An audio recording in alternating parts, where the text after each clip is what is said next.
and the links to other events. There it goes. So you get your bump after the show.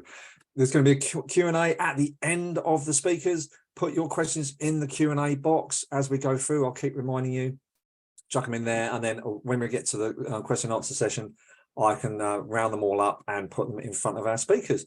And our speakers today are Rachel Brown, founder and CEO of SBN. She's going to talk to us on why business should care about nature regeneration, how SBN can help, and how we can get to some serious scale on this issue. And then we've got Anna Puhinui, Manager, Strategic Partnerships, Ministry for the Environment. She's going to give us an update on the ministry's work, partnering for the environment. And then we've got Sam Rowland, Program Manager, Nature Systems Change with SBN, another colleague of mine. She's going to talk about our new SBN Nature System Change project and all that entails. And then we're going to hear from Abbie Bull, Head of Sustainability and Community, Z Energy, on how what business role is in nature regeneration, and Z Energy stepping up all over the place. So good people to hear from. And then finally, last but not least, we've got Matt McClymont, another colleague of mine, Senior Project Manager, Puhinui Regeneration Project. And that's talking about our new project. Well, it's actually already ongoing, actually, for about 8-9 months. He'll talk to us about that. That's going on in the Puhinui in South Auckland. I'm Andy Kenworthy, as you may well see from the screen. I'm the comms guy for the Sustainable Business Network, and I'll be emceeing throughout the show. Okay, brilliant. So without further ado, I'd like to bring on Rachel Brown, CEO, SBN, and my boss to lead the way. Kia ora, thanks Andy. Tēnā koutou katoa. Wonderful to be here and welcome to everyone. It's really great to see such interest in this space. Today's title I've been reflecting on a bit, Nature Needs Us. Well, in fact, we need nature. All of us need nature. We're 100% reliant on our natural systems. If you think about what nature provides for us, it's providing our climate regulation, so it keeps our climate relatively stable. It's not so stable now because we've been eroding it. It's essential for adaptation and mitigation, and it's also essential for our well-being. And that's just 3 really standout things that I know nature provides for us. And we could spend the rest of the day just talking about the value that nature brings, but those are just some of them. What's not working so well is that we operate, as you all know, on a linear, rather extractive economy. So we do use nature a lot, but we don't use it in a way which replenishes natural systems. So we're extracting far too much out of our natural systems, and that's starting to really be felt. We're seeing it in the storm events that we're having. We're experiencing it with biodiversity loss. It's just not working well, and it's really something we need to address at speed. I've been lucky enough to be sitting in a couple of really interesting places in the last few years. One has been working with programs and project partners, iwi, hapu, community organisations as part of our Million Metres Streams project, and also the work that we do in the Puhinui and the Haere Gulf. And I've been lucky enough to get a close look at some really practical issues that go on for those organisations that are trying to do really good mahi in the nature space. At the same time, I was really lucky to sit on the Jobs for Nature panel and start to experience and understand the desire from people to restore their places, the places they love at scale, and the lack of investment there currently is in this space.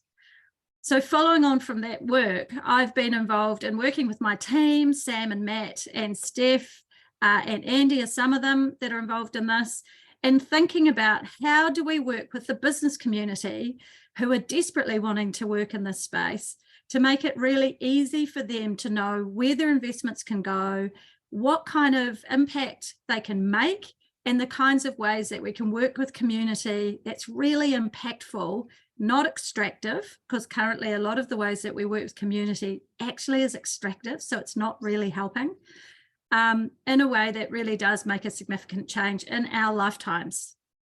I'm really pleased to have this group of people who've come on, and I really want to acknowledge MFE, particularly for the mahi that they're doing at a national level. And I really want to acknowledge Zed, particularly Abbie, for her really thorough thinking around this space, because it means that we've got a model and a business that we can start to look at and learn from. So thank you to both of you guys for getting behind this work with us. You're going to hear a little bit about our systems change project, which is what Sam is just kicking off, and we're looking for a group of investors to join us, just like we do with our climate work, just like we do with our circular economy work. This is a big collaboration. We need some partners. So if you're interested, please get in touch. We're also looking for investment in much of the work that we do on the ground, and Matt's going to talk a little bit about that as well. But we know the scale of investment is massive. We can do some of that investment locally. We can attract some of that investment internationally, and New Zealand can show the way for the rest of the world. So I think this is a really exciting piece of work that we're really starting to crank off in, and really looking forward to hearing the rest of the session. That's all I really want to say now, but over to you, Andy.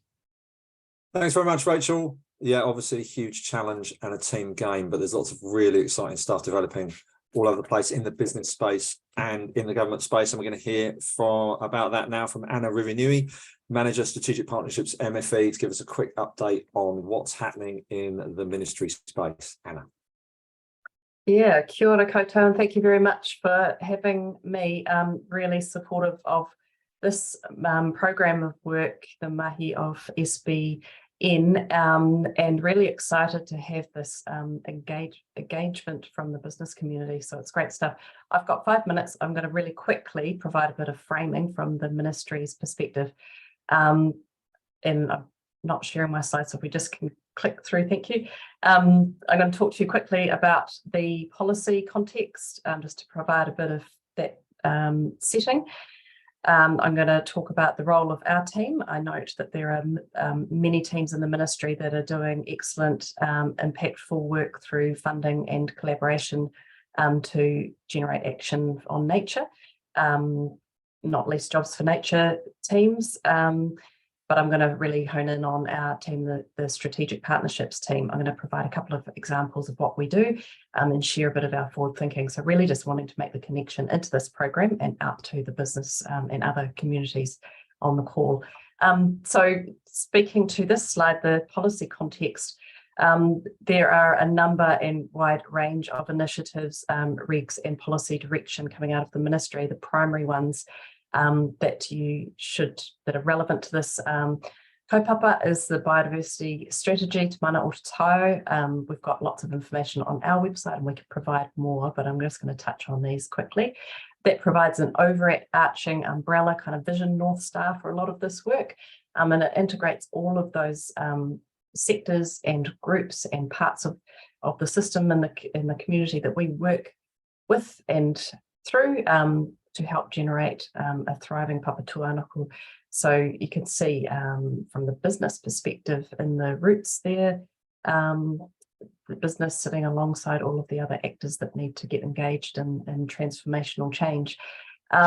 There's other policy supporting aspects that support that, like the National Policy Statement on Indigenous Biodiversity, the Natural and Built Environment Reform, which is the Resource Management Act, RMA reform. We'll look at how nature sort of can be protected and enhanced and regenerated in urban built environment settings. And the climate work, there's a truckload of work that's ongoing and has landed in the last few years, really driving the goals and targets and shifts that we need to achieve. The emissions reduction plan has a natural capital chapter, national adaptation plan, looking at how we can transition and integrate nature green solutions sitting alongside and often instead of grey solutions, engineering solutions for climate adaptation. There's the mandatory climate related disclosures regime for the bigger end of town businesses, mandating their consideration from a risk and value loss and value creation opportunity lens, looking at the impact of climate. And directionally, we're starting to look at something similar coming into play for nature. So increasing expectations on businesses to be taking account of both the impact of nature inputs and reliance on nature into their businesses and risks and opportunities that creates, and the impact of business on those ecosystems.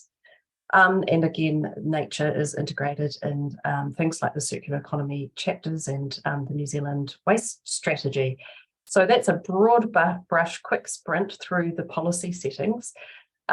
Just moving on to the role of our team, noting again that we are the strategic partnerships team. Pleased to meet you, keen to stay in touch. We are tasked with, as illustrated with our Millennium Falcon diagram there, working at a systems level through a range of levers, so funding, collaboration, conveying, connecting, at the system level to support those actors looking to make change that is informed and directionally informed by policy goals, looking at what settings are needed in place. So are they systems, are they pilots, are they scaling, other market interventions, are they relationships or networks, are they programs like the one that we're going to hear more about today that need to be in place to accelerate and create the movement that we need for change.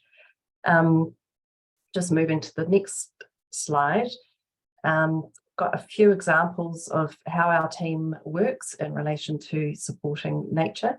I guess our premise really is a question where we, for this kind of work program, where we do all sorts of other things, but in terms of nature, thinking about how might we work together and collaborate to make it easier, more efficient and lower cost to unlock the value and accelerate action, and value in all senses of the word. So looking at what the trends are in terms of sort of barriers to market, and then looking at the opportunities around value creation as well, with the purpose of accelerating action on nature.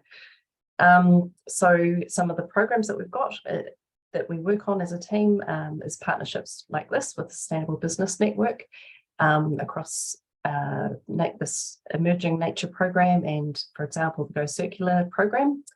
One of our partnerships that works with some of New Zealand's largest businesses is with the Aotearoa Circle across a raft of impact areas, but one of those is a pilot we're doing testing the Task Force for Nature Financial Disclosures, which follows the similar TCFD, Climate Related Disclosures program, but looking at the impacts of business on nature and vice versa.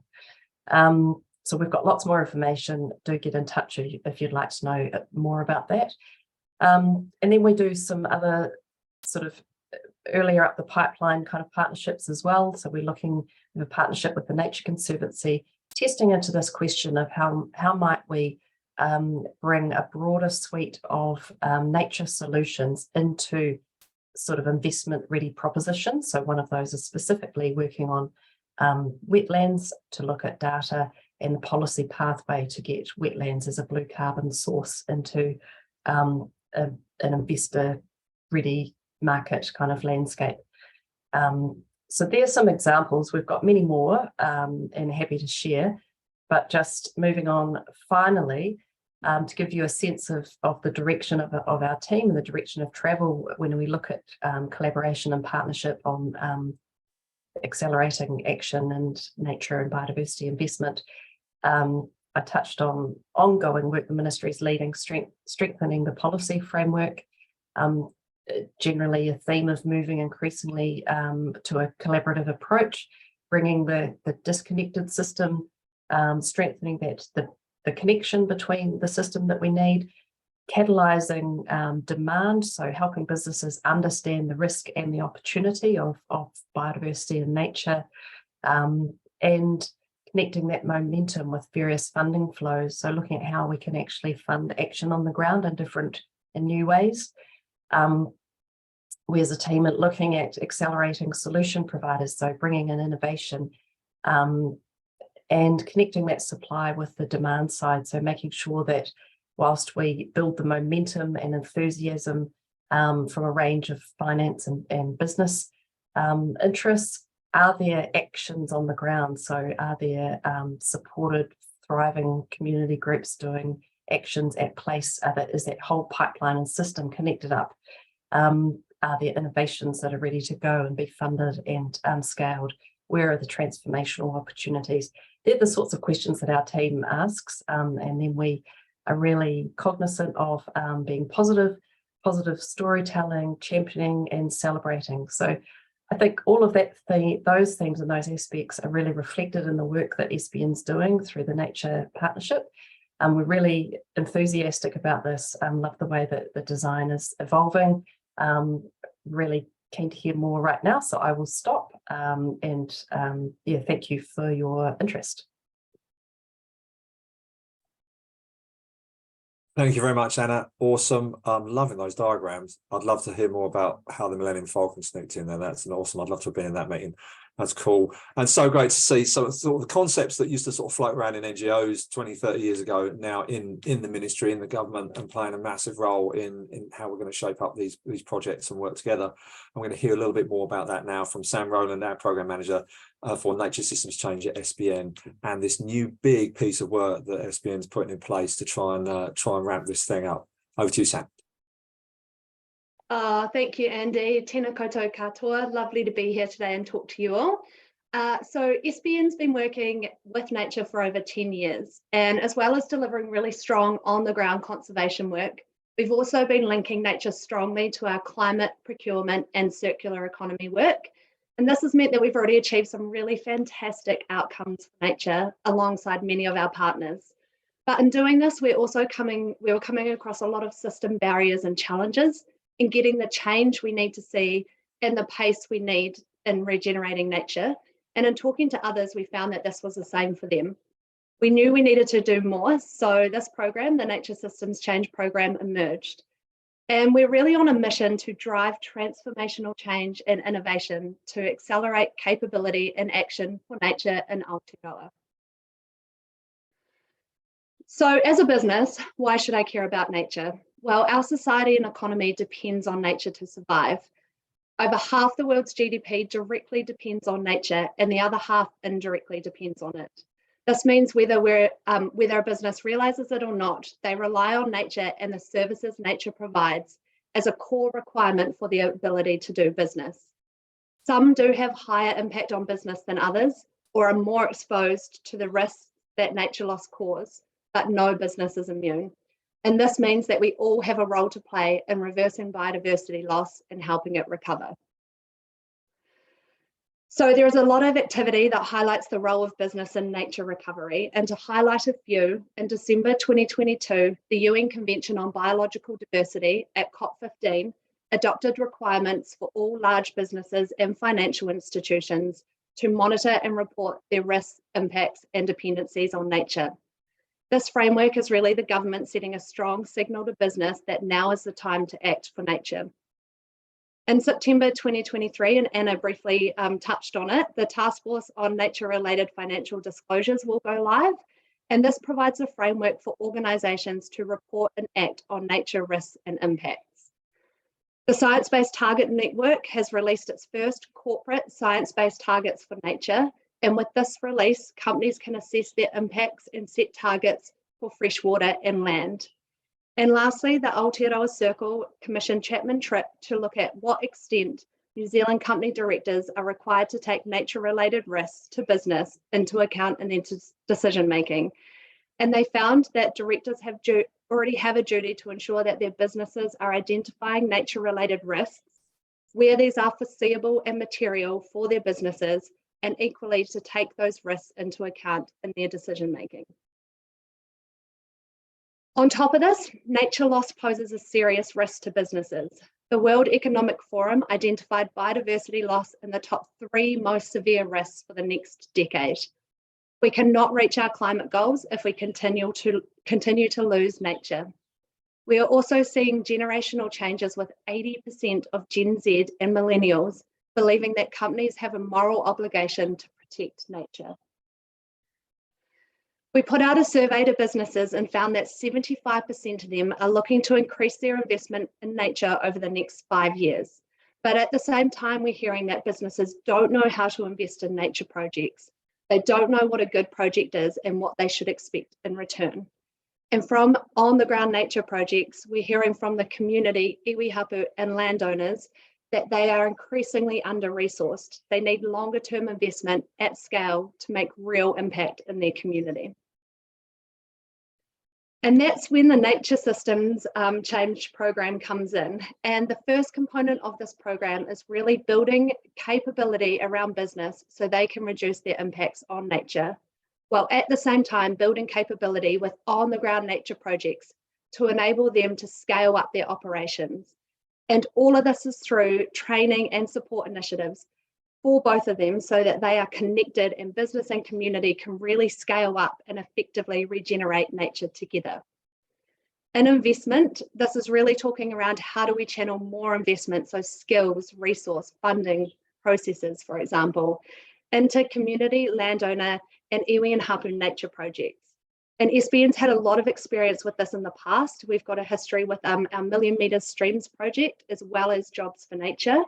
And we have really strong connections between the business and community sectors. And then lastly, but not least, collaboration. So this is really unprecedented collaboration, and it's with public and private sectors. And here we're talking about facilitating and working together to get transformational change across sectors for nature, and really with the key outcomes to reduce duplication, share resources, and improve efficiency. And we need this collaboration financially and strategically through business and government leadership. And we have two foundational partners, which we've heard from MFE already, we're going to hear from Zed soon. And they're really leading the way in this public-private collaboration. And we're working together on this program to deliver the outcomes needed for business, community, climate, and nature. We're now at the stage that we're ready to take on more partners in this transformational program, and joining us means that you'll get to show leadership in the nature space, provide input and influence into the program, access innovative on-the-ground restoration projects that we have, and also share positive stories with your staff, customers, and suppliers. That sounds like you, please get in contact with me after this webinar. And these are the initial outputs that we're producing over the next year in partnership with others. And the main bit that we've been working on in the past 6 months is program establishment. So we're due to launch the program in July 2023. And while we've been doing that, we've been doing a lot of collaboration with a lot of different sectors, really understanding the system, as well as establishing a governance board to strategically drive the program forward. We're also doing a lot of research in relation to business and nature, looking at things like barriers and motivations for businesses to act and invest, case studies, and then really drilling down into what those key lever points, key solutions are for business, communities, and nature.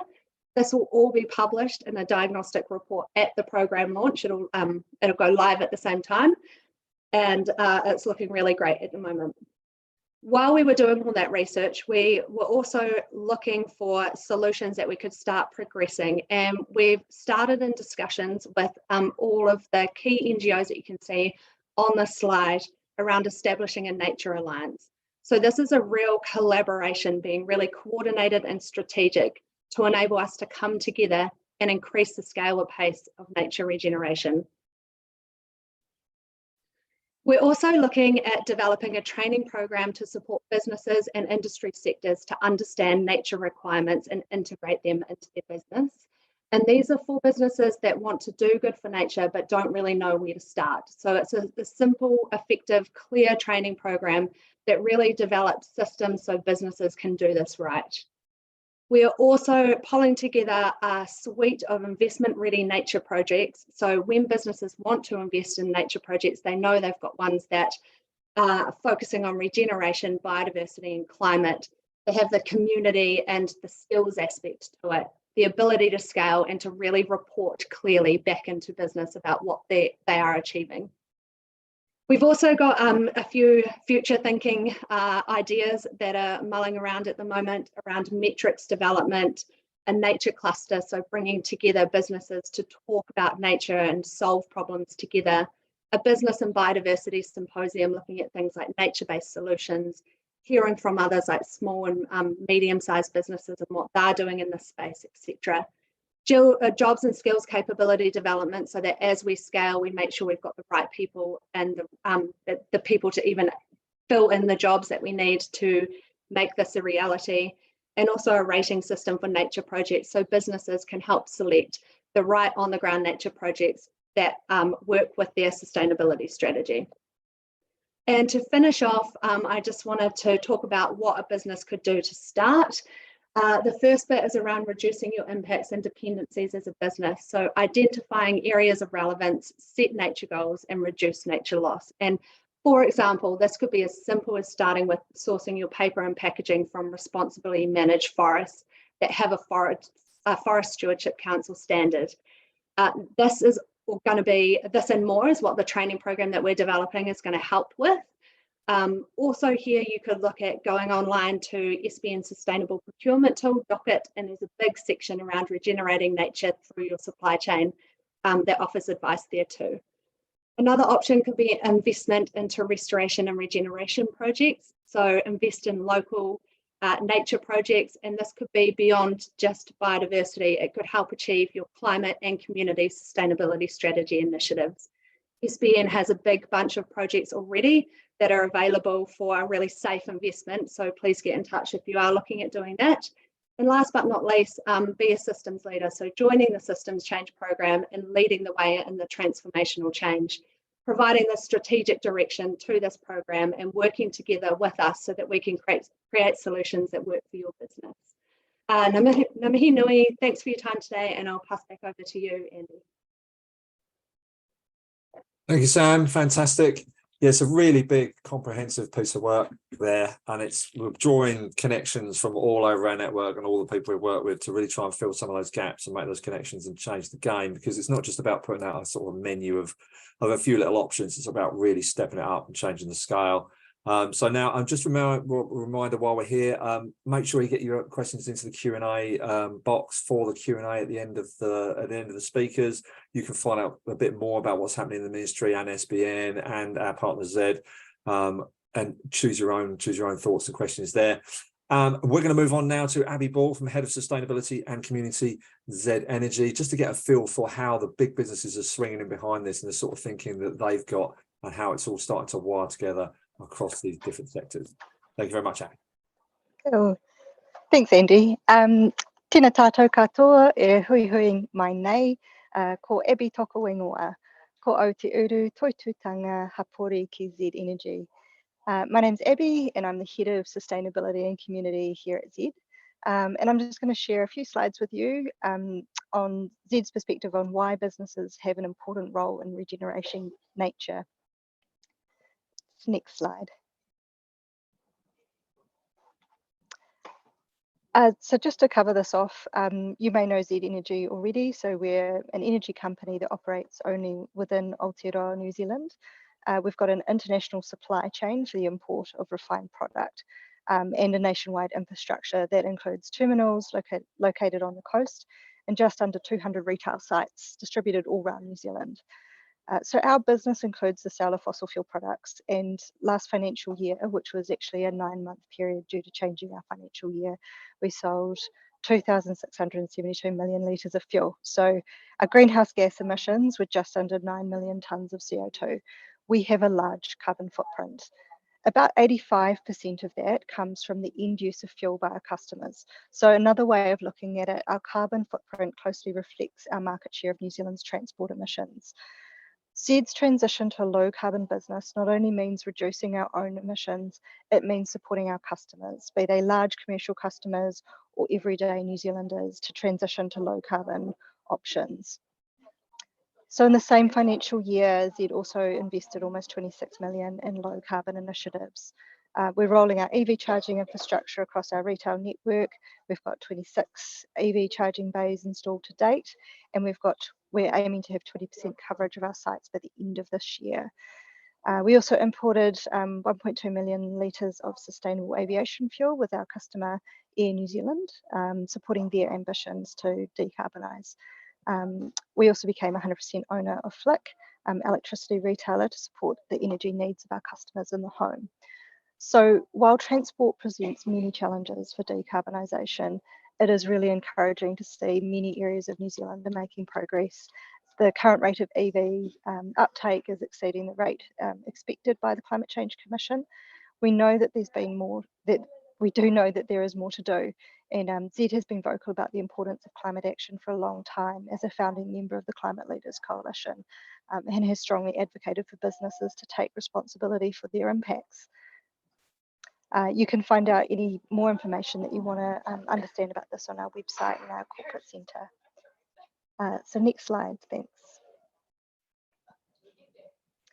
So our investment and our involvement in biodiversity actually came out from a more fundamental shift in how we understood and expressed our community and sustainability stands. Zed doesn't have a traditional sort of sustainability policy. We have 4 stands. So they are safety and wellbeing, diversity and inclusion, environmental sustainability, and community. So our stands represent what matters most to Zed as an organisation. They are foundational to our culture and they are enduring. While all of our stands are connected, community and environmental sustainability in particular were increasingly being seen as a common construct, inherently connected.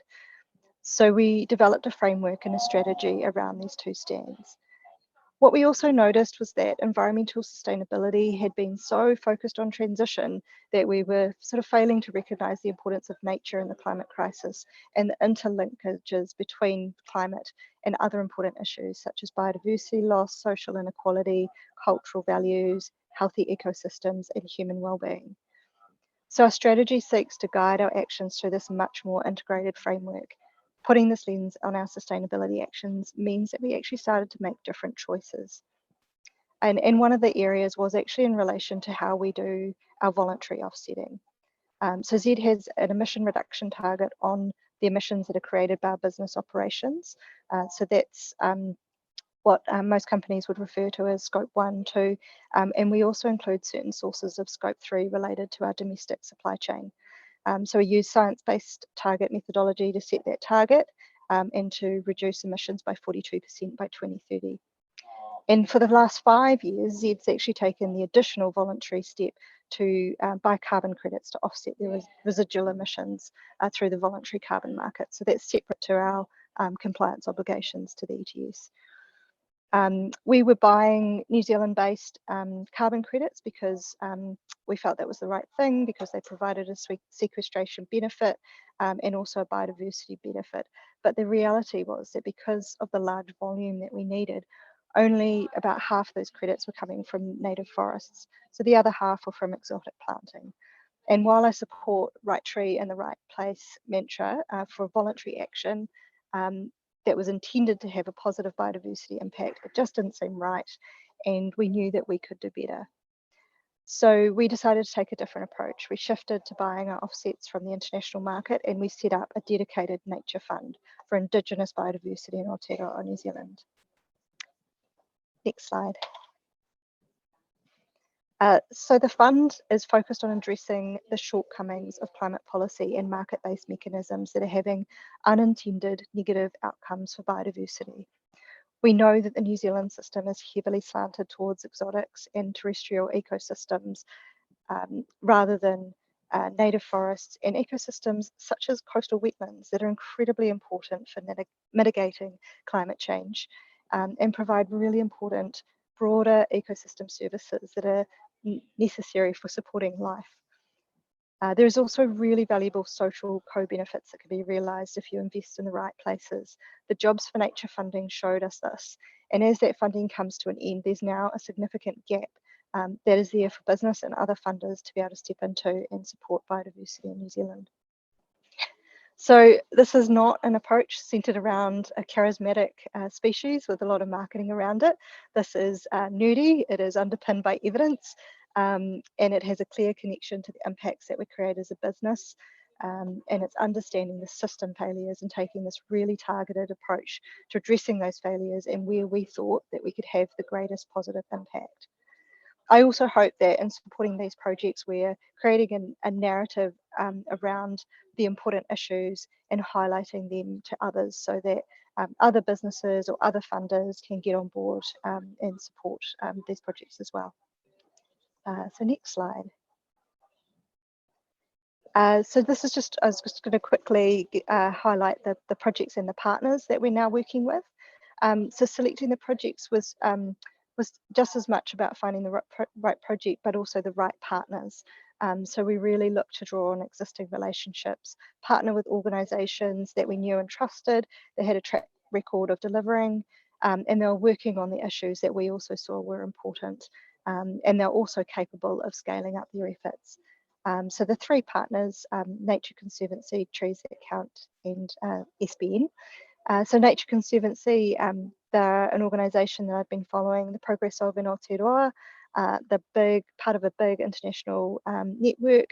They've got a huge number of scientists and experts all around the world, and they have a really experienced team in Aotearoa who know how to deliver projects and partner with a wide range of stakeholders on the ground. So we're part funding their blue carbon project with the goal to bring carbon credits to the voluntary market in New Zealand that are derived from the restoration of salt marshes. So supporting the restoration of coastal ecosystems that we know are so incredibly important for the climate change crisis, as well as biodiversity. With Trees That Count, we had a long-standing relationship there. They are so fantastic and easy to work with. And we had a running sort of conversation around what were the areas that they found it hard to attract funding, and what did they think investment could be used to really make a difference as a catalyst to really help them scale up to some much larger and more ambitious landscape scale projects. And so we decided to create this project, conducting some practical trials around seed islands.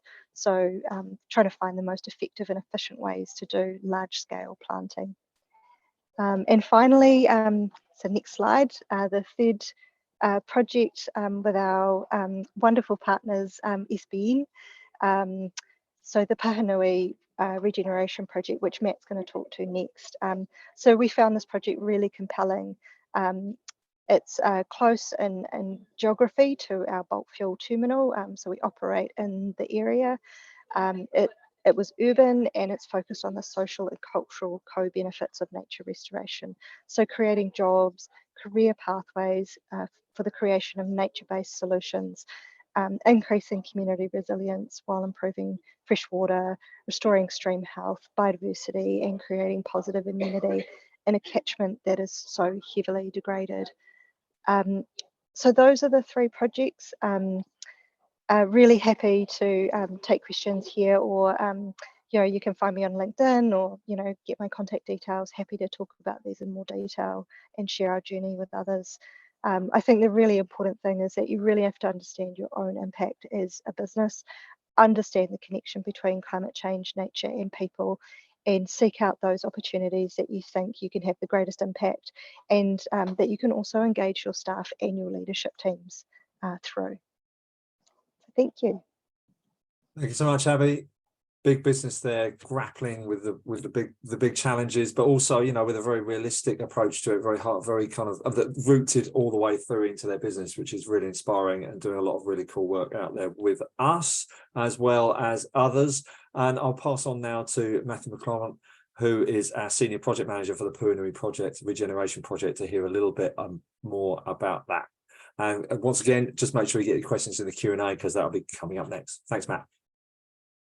Kia ora, Andy. Tēnā tātou katoa, ko Matthew McClymont tōku ingoa, no airana me ko tirana hau. As Andy said, I'm a senior project manager with Sustainable Business Network, working in the nature team, and it is my absolute pleasure to be managing and sharing some insights with you today from our Puhinui Regeneration project. You had a bit of an introduction from Abbie, so thank you very much, Abbie. And I only have 5 minutes, so I'm going to jump straight into it. In a nutshell, this project is a catchment scale project in South Auckland, and we're aimed at regenerating the local community. So we're doing this by employing and educating local rangatahi to undertake ecological regeneration of the local stream, the Puhinui stream, in a culturally informed way. We're also, on top of this, piloting new ways to meet the aspirations of businesses in the emerging nature biodiversity space. As Abbie mentioned, there's a big need to fund projects like this with the absence of funding like Jobs for Nature and other government funds at the moment. And there's also an emerging need for businesses to be involved in nature regeneration. So we're bridging that gap and sharing what we're learning in that space. I want to quickly thank our sponsors for their investment. Without your support, this project would not be possible. So thank you very much. So SBN's role in this space is to coordinate and resource this urban nature regeneration project. I also want to acknowledge Te Waiohua, the iwi grouping who are mana whenua for the Puhinui. Their aspirations plot the course for us, and it's their tikanga that helps to navigate our journey. Now, this is a really unique project, and I could talk all day about this, but I only have 5 minutes. So I want to focus on the resourcing element of our purpose. As you've gathered, SBN are determined to help New Zealand businesses to address their impacts on nature. And we've been bridging this gap for a decade now between business and nature projects in New Zealand. So I want to share some insights that we've learned from this unique perspective. And I think this could be valuable for you guys as you begin your journey towards nature regeneration, towards embedding that into your business. Moving on, so tip number 1, embed nature into your guiding documents. Now, having aspirations is fantastic, but what our experience tells us is that it's those organizations who have specific reference to nature or biodiversity in their strategic documents are the ones who are having sustained impact. Now, this might be obvious, but I think it's really worth reiterating. If you are successful in embedding nature into your guiding documents of your organization, it's going to help you to make decisions and build relationships when you come to select projects to meet those goals. It means you'll know what you're looking for, and you can look for projects that have aligned values. Secondly, if you are successful in securing some budget for nature positive outcomes, don't forget to set aside some resources for storytelling. As our projects at SBN have evolved since 2014, from tree planting focused projects through to these multifaceted system changing approach that characterizes the Puhinui Regeneration Project, the opportunity and the need for high quality storytelling to bring our audience along has significantly increased.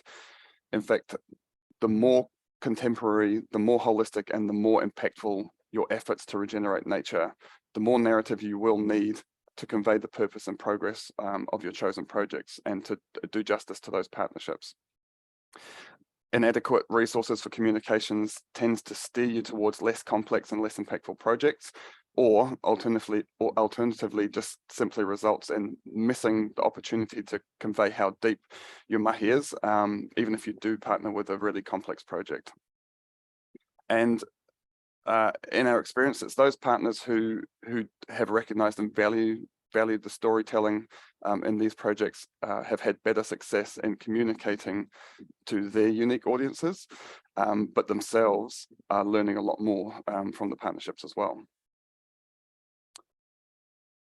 And lastly, stack your wins through project selection. So all projects on the ground to restore nature are very different, and some will meet the needs and aspirations of your organization more than others. And you also might be surprised about how many of your strategic sustainability goals can be achieved by one project. As Abbie mentioned, there's starting to see a lot of co-benefits now with projects. So this can include social procurement, youth education, mana whenua engagement, employee well-being, as well as just good old-fashioned tree planting. And the more of these goals you can achieve with one project, the less dispersed your energy is and the deeper your relationships can be with that project. Don't make the mistake of being holistic in your aspirations and then being siloed in your execution when there are now emerging projects such as the Puhinui Regeneration Project that can offer stacked wins on multiple fronts. Now, I use this image here because it kind of demonstrates this point. It's impossible to tell just by looking at the image. It looks like any old classic planting day photo, but amongst this group, we have mana whenua representation who are leading the tikanga and holding the space. We have local rangatahi who are being paid a living wage to prepare the site, to facilitate on the day and to follow up and do the follow-up maintenance with the plants. The plants for this day were grown in a local marae-based nursery where more rangatahi are being paid to learn on the job to propagate native plants. And there's also project investors in this picture as well, and their staff for whom these events contribute to their staff wellbeing initiatives. So you can stack your wins by choosing the right project and let nature be the place where your strategic goals and your people come together. Ngā mihi koutou. Thank you very much, Matt. Yeah, it's a huge project, and we could literally spend the rest of the afternoon easily having a chat about it and the amazing documentation and integration that's gone into creating that work on the ground. And that's the challenge in the comm space, is communicating the fact that it might look like tree planting, but there's all these other bits happening and all these other bits connecting. Fantastic. So what we'll do is we'll bring all of our speakers back. We've got Rachel, Sam and Matt from SBN. We've got Abbie from Z and Anna from MFE. We'll bring you all back in for our Q&A, and we've got some questions lodged on the Q&A system, and keep those coming because I'll try and get through as many as I can in the next sort of 10-15 minutes. The first one we've got is maybe for Rachel or some of the SBN team, but anyone can jump in terms of if businesses are doing this classic sustainability stuff. You know, they're reducing their water impact, they're reducing their other impacts. What's the added bit around addressing their biodiversity impact in the way that we've been describing? How does that look for them, or what are the sort of opportunities and costs of going into this bigger space? Maybe Sam, we'll kick off with you. Did you want to start, Rach, or you want me to go and then you can fill in? I can follow if I need to. Okay, cool. So yeah, nature is really complex, and it is quite hard to get your head around at the moment when it comes to business operations, and every business is different depending on what sector you work into. If you don't have an impact on fresh water, for example, you shouldn't be having a target or setting a target on fresh water because it's not what your business has an impact on. But on top of the ones that you said, given that it is different for every business, there could be the deforestation example I used earlier, so the land impacts and the effect that your business has on land, and setting targets for those. The people component isn't in that list either, so the bit around community, society, your staff, your customers, your leadership team, as Abbie mentioned, as well as many others that I could go in, but without knowing your direct business, I will just also plug back into this is what this Nature Systems Change program is about, and this is what this training course that we want to set up will help with in a simple, clear, keep you safe. How do you put the targets that you want to do around your business? And then Rachel, if you want to add anything to that. No, comprehensive. Yeah, all about materiality, really, making sure that you've got the alignment between the projects you want to support and the way you want to go. As Zed has shown, you know, into their purpose, into the nature of the business, I think would be the only thing I would add is just a little warning thing where businesses sometimes overstretch what they're doing. So it's a communications piece that I think is the bit that businesses just have to make sure they're doing it right. Because at the moment, climate is pretty well understood. You know, we know how to measure climate impacts all the way down to your supply chain, but for nature, it's a new space. So just definitely start learning and start practicing like Abbie is doing. It's such a phenomenal example, but just don't overstate what you're doing. And I think Abbie is a great example to follow in how she's sharing what she's doing. Yeah. Comms training coming up with SBN. Quick plug, there's a comms masterclass coming up with SBN. You can find it on our website, which will help you out with that as well, about making sure you're shaping the story the right way and not getting into deep waters. I'll follow on from that as well in terms of materiality and that measurement side of things. There's a question here from Gail Ogilvie, thank you, on how we can show kind of investment and returns and how that's developing, like direct investment return for those people that want to invest in. And we've seen that in the climate space. Is there mechanisms coming through in a similar way for biodiversity? Rachel? Well, this is exactly what Sam's working on, Gail, and it's lovely that you're here. It's a good question. So one of the challenges we've had, even when we were learning through Jobs for Nature investment that the government was doing right across all of its key sustainability ministries, it was trying to understand how can we demonstrate impact through any investment that's coming through. And what we discovered is there isn't any set of metrics that New Zealanders are using. So one of the big gaps that we are trying to address through the work that Sam, MFE and Zed are currently working on is, what are those metrics? What should they be? Can businesses kind of weight their investments in different places so they can be clear on the impact they're having and therefore understand the investment they're making? In terms of financial returns, I think that is still a space that we've got a lot of work to do. It's much easier to give clarity on social and environmental returns, but the financial returns piece is more complicated. It's probably a space where councils and government agencies will start putting more effort into, but certainly landowners like farmers are really interested in how they might be able to do that. Not just on carbon offsetting, but also nature, biodiversity, rich stuff. And that conversation is happening, but it's not landed in a good place yet. Yeah, maybe we could tease out a little bit more as well, which is another question around the sort of difference between material action in regeneration and kind of carbon offsetting and where those lines are shifting. Because I know in the early days of Millimeters, there was a lot of talk around the difference between what you can do in terms of offsetting and what you can do in regeneration and that broader piece with the social aspect. Yeah, I think we're seeing that very loudly now about people's concerns about offsetting going into pine plantations and the impacts of that, you know, come screaming at us when we have these big rain events. So all of that stuff is being re-examined and rethought through. There's been some really good information coming through from a whole host of different people working in this space. So again, Andy, this is moving really fast. But I would just say, you know, you've got to keep learning. So coming to things like this is a really good way of staying on top of it. Well, we saw Abbie, we saw how Zed had shifted their thinking as well, which is nice to see. Like, you know, you were open to going, well, hang on, change of direction here and being able to communicate that. Can you talk a little bit more about how that thinking came about? Yeah, and I guess just sort of, responding to the question around offsetting, I mean, whatever actions you're taking, you just have to be really clear about understanding what the action is and what are the claims that you can make about it.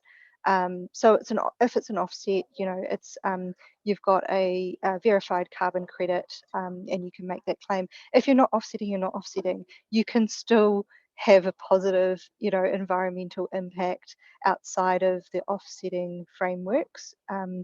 And I also reflect on the fact, you know, you can't use offsets to achieve your targets under the science-based target methodology. So offsetting is the, you know, the last in that hierarchy of measuring your emissions, setting targets, taking your emission reduction actions, and then it's the sort of cherry on the top, you know, what is the additional kind of action beyond that that you can also do. And to me, you know, that's a voluntary action.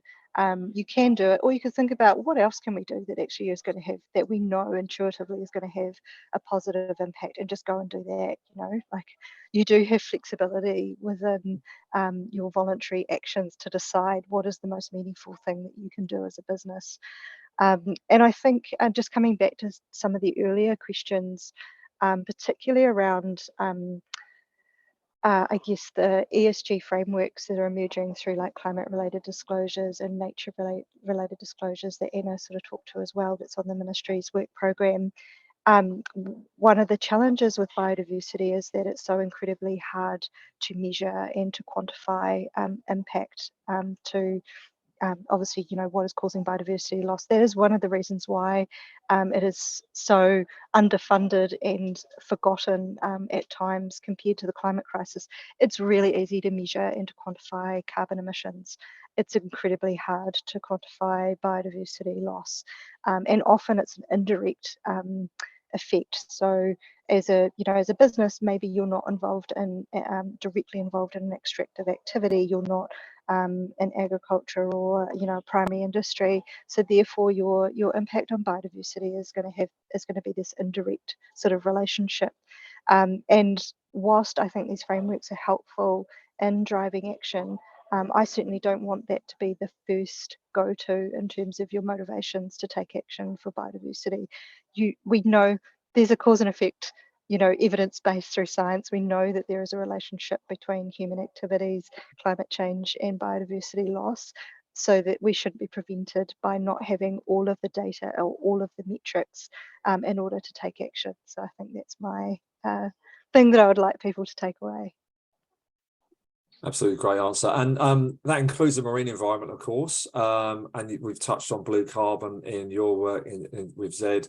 And obviously we've got the biggest EZ in the world, so there's quite a lot of marine out there to play with. And Anna, is that something the ministry is looking at specifically in terms of how we can look at biodiversity loss there as well? I mean, I know you are, but in what ways does that come into this piece of the puzzle for how businesses can engage with it?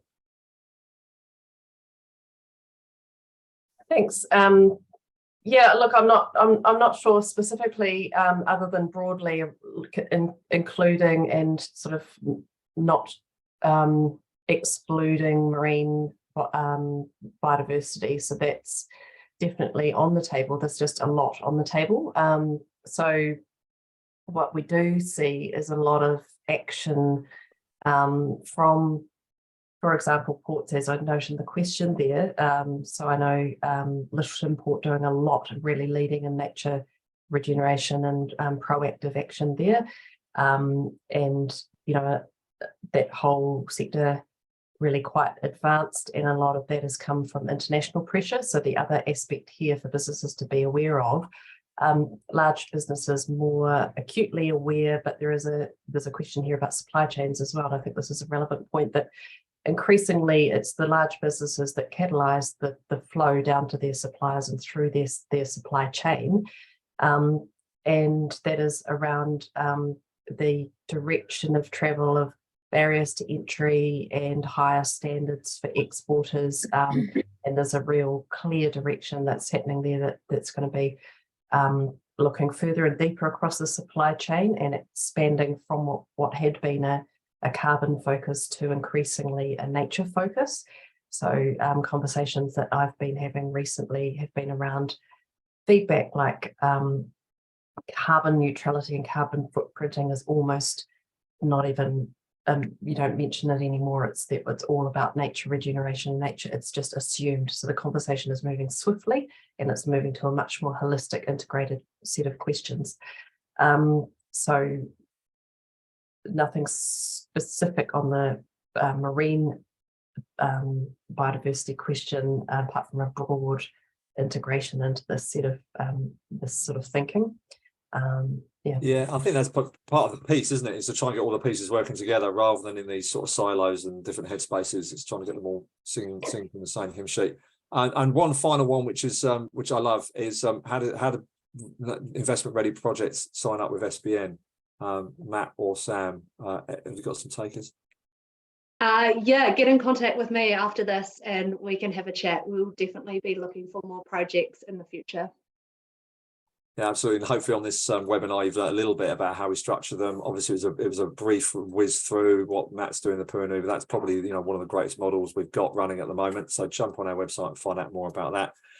It just remains for me to thank all of our speakers, and I'll also talk a little bit about how you can get onto the opportunities yourself. So we'll bring up that slide shortly. But just a quick thanks to Rachel Brown, from CEO of SBN, Anna Rivinui, Manager Strategic Partnerships, Ministry for the Environment, Sam Rowland, Program Manager, Nature Systems Change at SBN, Abbie Ball, Head of Sustainability and Community, Zed Energy, and Matt McClymont, Senior Project Management, Puhinui Regeneration Projects. Thank you all for your time.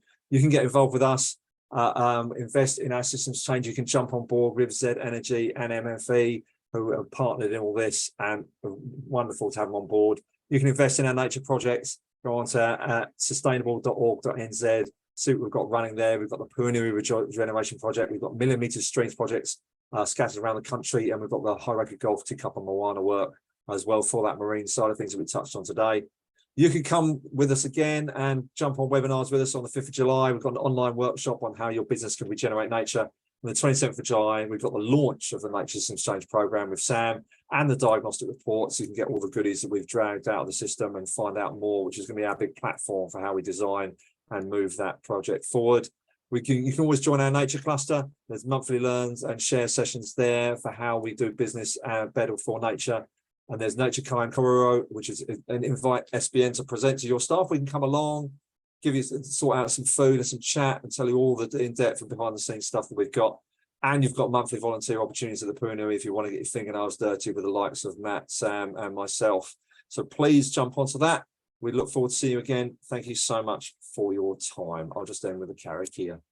Whenua, ki te uru tapanui. kia wātea, kia mama, te naka. Te tinana, te wairua, kiti ara tāngata, koi rā I rungo. Whakeirihia, aki ki runga, kia tina. Tina, hui e, taihi.